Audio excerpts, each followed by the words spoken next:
Musitha ya dilemo tse 27 ke moithuti wa MBA mme o qadile projeke ena ka 2018 ka dithuso ho tswa ho batswadi ba hae.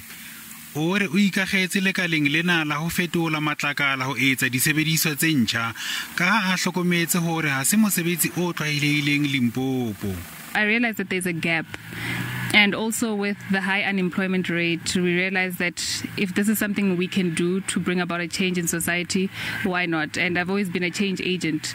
So I realized that this is a market I can tap into.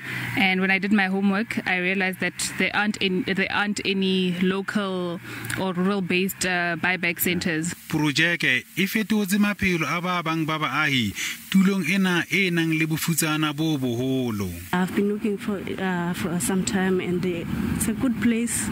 We're doing recycling. I've learned a lot. That there's a HDP, there's PET clear, there's plastic and all those kinds. And also we are recycling. We're helping the country. We're cleaning the country basically. Musitha o ikemiseditse ho fumana metjhini ya sejwalejwale ho atolosa tshebetso.